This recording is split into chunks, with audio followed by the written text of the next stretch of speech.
अगर आपके जिस्म में कमज़ोरी रहती है, थकावट रहती है, सुस्ती रहती है, काम काज करने का दिल नहीं करता, जितनी मर्जी नींद पूरी कर लें अगले दिन आप थके ही रहते हैं, एनर्जी जैसे आ ही नहीं रही। सारे टेस्ट करवा के देख लिए, हर चीज़ नॉर्मल है, लेकिन ये माजरा क्या है? ताकत क्यों नहीं आ रही, कमज़ोरी क्यों रहती है, थकावट क्यों रहती है, ये समझ नहीं आ रहा। तो आज की वीडियो आपके लिए बहुत ज़्यादा फ़ायदेमंद होने वाली है, क्योंकि मैं आपको बताऊंगा कि ये मसला आखिर आपके साथ क्यों हो रहा है और इससे मुस्तकिल छुटकारा किस तरह पाया जाए। तो ये वीडियो आपने अंत तक लाजमी देखनी है और इसे शेयर भी करना है, क्योंकि ये बहुत ही आम मसला है। ये वीडियो सदका जारिया बने। सबसे पहले ये चीज़ समझें कि अगर तो आपके ये सारी अलामात के साथ आपके ब्लड टेस्ट सारे नॉर्मल आ रहे हैं, समझ नहीं आ रही तो ये क्या मसला है, तो इसकी एक वजह ये नहीं है कि ये कोई बीमारी है, बल्कि हमारे अंदर का जो सिस्टम अल्लाह पाक ने बनाया है वो डिस्टर्ब है। इस मसले को क्रोनिक फटीग सिंड्रोम कहते हैं। ये बहुत ही आम मसला है, बहुत ही कॉमन है और ये ख़वातीन में मर्दों की निस्बत आजकल बहुत ज़्यादा हो रहा है। होता यह है कि हमारे अंदर अल्लाह पाक ने एक सिस्टम रखा हुआ है मुसलसल एनर्जी को प्रोड्यूस करने के लिए। हम बोलते हैं एनर्जी चाहिए, चलते हैं एनर्जी चाहिए, सोचते हैं एनर्जी चाहिए, और ये जो एनर्जी को प्रोड्यूस करना है ये काम एक सेल का है जिसका नाम माइटोकॉन्ड्रिया।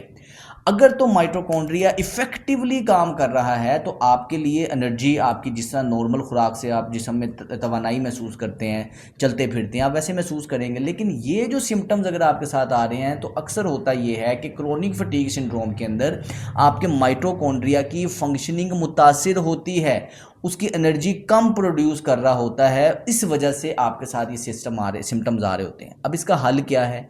आज की इस वीडियो के अंदर मैं आपको कुछ ऐसी टिप्स दूंगा जो कि आपकी माइटोकॉन्ड्रिया की फंक्शनिंग को ऑप्टिमल करेगी और ये मुस्तकिल सुस्ती थकावट से आपको छुटकारा मिल जाएगा। सबसे पहली टिप ये है कि आपने अपनी सर्केडियन रिदम को बेहतर करना है। जिस तरह बाहर एक घड़ी है, घड़ी के अंदर 12 बजे है, घड़ी के अंदर 3 बजे हैं, इस तरह हमारे अंदर भी अल्लाह पाक ने एक क्लॉक फिट की है जो कि आपके जो अंदर के सेल्स, अंदर का सारी चीज़ों को मेंटेन करके रखी होती है। कई दफ़ा होता ही है कि जो हमारे अंदर की घड़ी है ये मुतासिर हो जाती है, ये सही तरीके से फंक्शन नहीं कर रही होती। बाहर दिन के 12 बजे हैं, अंदर के सेल्स में रात के 12 बजे हैं, वो दूसरे काम कर रहा है, करना उसे कुछ चाहिए। अब ये जो सर्केडियन रिदम है ये अक्सर लोगों का आजकल मॉडर्न लाइफस्टाइल में डिस्टर्ब हो जाता है, जिसकी वजह से मसला आता है। तो इसको ठीक रखने के लिए सबसे पहला काम आपने ये करना है कि आपने फजर के टाइम उठ जाना है। फजर से जो इशराक का टाइम है इसमें आपने पार्क में जाएं, डायरेक्ट सूरज की रोशनी का एक्सपोजर होना चाहिए।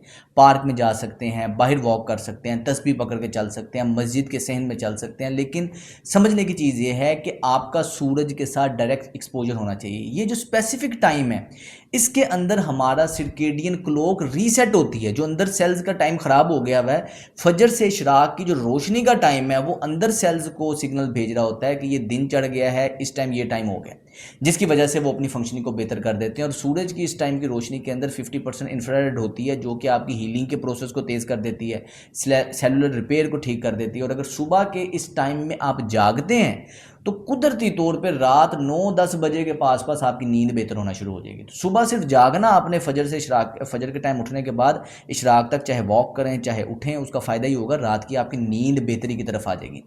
दूसरा काम आपने ये करना है सर्केडियन रिदम को बेहतर करने के लिए कि आपने सुबह उठते साथ जो पहला काम हम ये करते हैं, मोबाइल पकड़ते हैं, ये हरगिज़ नहीं करना।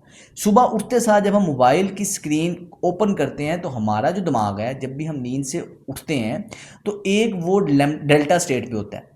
डेल्टा स्टेट से आहिस्ता आहिस्ता वो एक्टिव होना शुरू होता है, यानी कि वो एक सुस्त स्टेट में हम उठते हैं तो आहिस्ता आहिस्ता हमारा दिमाग स्टेप बाय स्टेप अवेक होता है, एक्टिव होता है। डेल्टा स्टेट पे आता है, फिर थीटा में आता है, फिर अल्फा में आता है, फिर बीटा में आता है। तो ये state Aahista Aahista gradually shift करती है। लेकिन जैसे उठते साथ ही आप अपने मोबाइल को हाथ में पकड़ के देखते हैं तो डायरेक्ट डेल्टा से ये जंप करके एक्टिव स्टेट में आ जाता है, यानी कि आप सुस्ती की स्टेट से फौरी तौर पे जिस्म, दिमाग अलर्ट की स्टेट में आता है, जो कि जिस्म के लिए स्ट्रेसफुल होता है, जिसकी वजह से आप डिप्रेशन में, एंजाइटी में रहते हैं। तो कोशिश करें उठते साथ कम से कम आधा घंटा आपने मोबाइल इस्तेमाल नहीं करना। सेम रात के टाइम भी सोने से पहले कम से कम आपने 1 से 2 घंटे पहले मोबाइल फ़ोन का इस्तेमाल छोड़ देना है, क्योंकि ब्लू रेज आपके नर्वस सिस्टम को ख़राब करती हैं, आपकी नींद को ख़राब करती हैं। दूसरी टिप ये है कि आपने इंसुलिन रेजिस्टेंस को बेहतर करना है।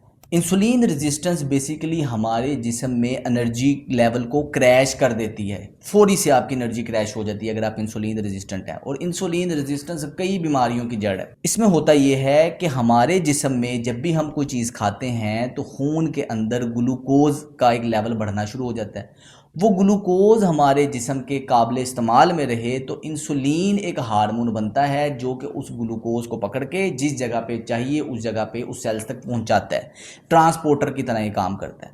लेकिन होता ये है कि जब बार बार हमारे खून के अंदर शुगर की मिकदार, ग्लूकोज की मिकदार बढ़ती रहेगी तो आपके लबे को बार बार इंसुलिन खारिज करनी पड़ेगी और हमारे सेल्स इस इंसुलिन के मुसलसल बनने की वजह से उसके आदी हो जाते हैं, उसके रेजिस्टेंट हो जाते हैं।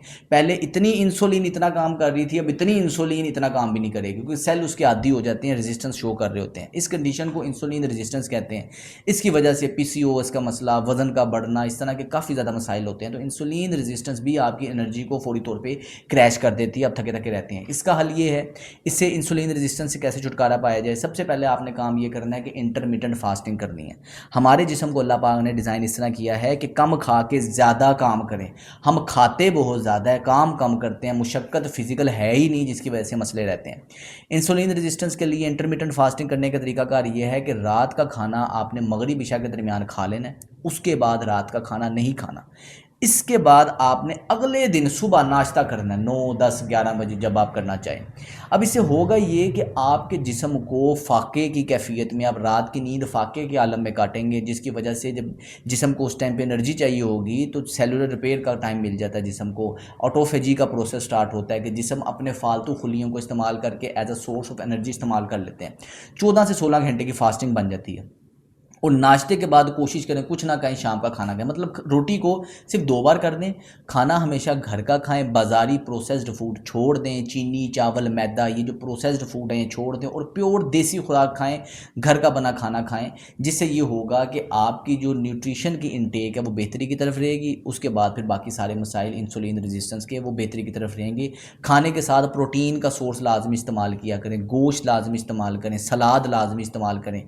ये बहुत ही ज़्यादा ज़रूरी है। हम अगर सलाद खाते भी हैं तो बिल्कुल थोड़ा सा चुना सा सलाद खाते हैं। कोशिश करें एक प्लेट भर के सलाद की खाएं क्योंकि फाइबर्स के अंदर आपको न्यूट्रिएंट्स भी मिल जाएंगे। इसके अलावा ये फाइबर आपकी इंसुलिन लेवल को एकदम स्पाइक नहीं होने देगा। अगर आपको घुटने, कमर या जोड़ों में दर्द है और आप बगैर दवाइयों के, साइड इफेक्ट के इस दर्द से निजात चाहते हैं तो हम आपको रिकमेंड करेंगे जॉइंट प्लस का पेन रिलीफ बंडल, जिसके अंदर पेन रिलीफ ऑयल और पेन रिलीफ रब है। इसको हमने बड़ी ही रिसर्च के साथ फॉर्मुलेट किया है और इसका मकसद ये है कि आपकी सोजिश कम हो, आपकी दर्द की शिद्दत कम हो और बगैर साइड इफेक्ट के इसके अंदर जो मौजूद इंग्रेडिएंट्स हैं वो फास्ट एक्टिंग है। तो अभी ऑर्डर करने के लिए www.gethealthy.pk पे जाएं, इस बंडल को ऑर्डर करें या नीचे दिए गए व्हाट्सएप नंबर पर रब्ता करके आप इसे ऑर्डर कर सकते हैं। इंटरमिटेंट फास्टिंग के अलावा कोशिश करें कि हफ्ते में 2 नफली रोजे लाजमी रखें। पीर और जुमेरात का नफली रोजा रख लें। इससे फायदा ये होगा कि आपको एक तो नफली सवाब भी मिल जाएगा रोजा रखने का, साथ ही साथ आपकी सेहत बेहतर होगी, वजन बेहतर होगा, आपके कोलेस्ट्रॉल लेवल बेहतरी की तरफ आएगा, आपकी जिगर की जो फालतू जिगर की जो सोजिश जिसको कहते हैं, फैटी लिवर कहते हैं, वो बेहतरी की तरफ आएगा। बेशुमार इसके फायदे हैं। तीसरी टिप ये है कि आपने खुराक के अंदर नाइट्रेट रिच फूड को लाजमी ऐड करना है। और ये नाइट्रेट रिच फूड का फ़ायदा ये होता है कि आपकी खून की शरेयानें बेहतरी की तरफ रहती हैं, आपके खून के अंदर ऑक्सीजन की मिकदार बेहतरी की तरफ रहती है। सबसे बेहतरीन इसमें है कि आप चुकंदर को अपनी खुराक का हिस्सा लाजमी बनाएं। चुकंदर का चाहे थोड़ा सा आप जूस भी लें, जूस बना लें चुकंदर का, स्मूदी बना लें चुकंदर की, या चुकंदर को वैसे ही आप सलाद के साथ इस्तेमाल करें। चुकंदर अगर आपकी खुराक के अंदर होगा तो इसमें मौजूद नाइट्रेट्स आपके खून की सेहत के लिए, आपके दिल की सेहत के लिए बहुत फ़ायदेमंद है। इसके अलावा ब्लड प्रेशर के लिए भी चुकंदर का इस्तेमाल आपके लिए इंतहाई मुफीद है। कुदरती तौर पर ब्लड प्रेशर को अगर आप कंट्रोल करना चाहते हैं तो चुकंदर आपकी खुराक का हिस्सा लाजमी बनना चाहिए और कुछ ही दिनों के अंदर आपके अंदर एनर्जी ऐसे दौड़ेगी जिस तरह करंट दौड़ता है। इसके बाद नेक्स्ट टिप ये है कि आपने विटामिन डी को अपनी खुराक का हिस्सा लाजमी बनाना है। उसकी वजह ये है कि आप पाकिस्तान में, इंडिया में कम से कम 70 से 90% लोग विटामिन डी की डेफिशिएंसी का शिकार होते हैं। विटामिन डी का ऑप्टिमल लेवल पे रहना बड़ा ज़्यादा ज़रूरी है। इसके हवाले से मैं ऑलरेडी डिटेल वीडियो बना चुका हूँ कि किस तरह हमने विटामिन डी को अपनी खुराक में बेहतर करना है, वो मैं लिंक नीचे डिस्क्रिप्शन में दे दूँगा। लेकिन इस वीडियो के तवज्जुह से आपने ये समझना है कि विटामिन डी को सप्लीमेंट भी करना है, यानी कि इसका सप्लीमेंट भी लेना है। उस वीडियो में जो नीचे मैं लिंक में दूंगा अपने यूट्यूब के, उसमें बताया हुआ मैंने कौन सा सप्लीमेंट लेना है, क्या डोज होनी चाहिए। लेकिन फिलहाल कोई सप्लीमेंट विटामिन डी का लाजमी लें। इसके अलावा देसी घी का इस्तेमाल अपनी खुराक में लाजमी करें। रेड मीट आपकी खुराक का हिस्सा लाजमी होना चाहिए, बड़ा छोटा गोश्त। इसके बाद कलेजी आपकी खुराक का हिस्सा लाजमी होनी चाहिए, थोड़ी थोड़ी करके हफ्ते में एक बार खा ली, थोड़ी सी कलेजी का पोर्शन भी ले लिया। ये कुदरती तौर पर हमारी विटामिन डी के साथ साथ इसमें बहुत सारे दूसरे न्यूट्रिएंट्स भी हमें मिलते हैं जो कि हमारे माइटोकॉन्ड्रिया की हेल्थ को, माइटोकॉन्ड्रिया के जेनेसिस को बेहतरी की तरफ लेके आती है। पांचवी टिप है कि आपने वर्जिश लाजमी करनी है। अगर आपके जिस्म में एनर्जी नहीं है, वर्जिश ही वाहिद हल है। वर्जिश एक ऐसी चीज़ है जो कुदरती तौर पे आपके दिमाग को खाद मुहैया करती है। BDNF एक खाद है, केमिकल है जो कि प्रोड्यूस होता है जब भी हम वर्जिश करते हैं। वॉक करें, योगा करें, जिम करें, किसी भी किस्म की वर्जिश आपके लिए इंतहाई मुफीद है। आप इसी वीडियो की तवज्जो से, अगर आपको सुस्ती रहती है, एनर्जी नहीं है और अभी वीडियो देख देख के आप बोर हो रहे हैं, सुस्ती है, तो आप सिर्फ और सिर्फ मोबाइल सामने रख के आपने बिल्कुल सीधा बैठ के कंधों को इस तरह से पीछे की तरफ 10 बार घुमाना है। 10 बार, 5, 6, 7, 8, 9, 10। ये करने के बाद सिर्फ बाजू ऐसे सीधे ऊपर करने हैं, सिर्फ बाजू ऊपर किए, बिल्कुल रिलैक्स छोड़ा, 10 सेकंड के लिए बाजू ऊपर किए, वापस नीचे आए। सिर्फ इतना करने से वीडियो के अंदर अभी कमेंट सेक्शन में आप बताएं कि आपको कैसा फील हो रहा है। जो आपकी सुस्ती थी वो फौरी तौर पे कम हो जाएगी। सिर्फ इतने 10 सेकंड की एक्सरसाइज से क्या होता है, अगर आप प्रॉपर एक सेशन प्लान करके वर्जिश करेंगे तो ओवरऑल आपकी एनर्जी बेहतर रहेगी, आपका मूड बेहतर रहेगा, आपकी दिमाग की सेहत बेहतर रहेगी। इसलिए वर्जिश आपके लिए लाजिम है, ये नहीं छोड़नी। लास्ट और बोनस टिप ये है कि आपने अपनी नींद को बेहतर बनाना है। जो वीडियो में मैंने पहले टिप बताई थी, अगर आप उसको फॉलो करेंगे, सर्केडियन रिदम बेहतर होगा, कुदरती तौर पे नींद आ जाएगी। लेकिन रात की नींद को आपने प्रायोरिटाइज करना है, इसके अलावा कोई हल नहीं है। हमारा जिस्म खुद को रिपेयर रात में करता है, नींद के आलम में करता है। तो अगर आपकी नींद अच्छी नहीं होगी रात को, तो आपका अगला दिन भी नहीं बेहतर गुजरेगा। और हमारा दिमाग खुद को डिटॉक्स करता है, वो रात की नींद में करता है। इसलिए नींद आपके लिए इंतहाई ज़रूरी है। अगर आप अपनी मेमोरी को बेहतर करना चाहते हैं, अपने दिल की सेहत को बेहतर करना चाहते हैं, ओवरऑल सेहतमंद रहना चाहते हैं, तो रात की नींद जो है आपके लिए लाजम है।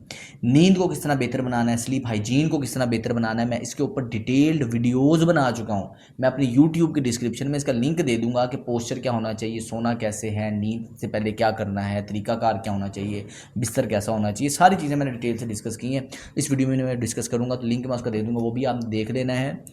दोबारा समझें, ये एक बीमारी नहीं है। क्रोनिक फटीग सिंड्रोम सिर्फ़ और सिर्फ हमारे लाइफस्टाइल के ख़राब होने की वजह से एक मसला आया हुआ है।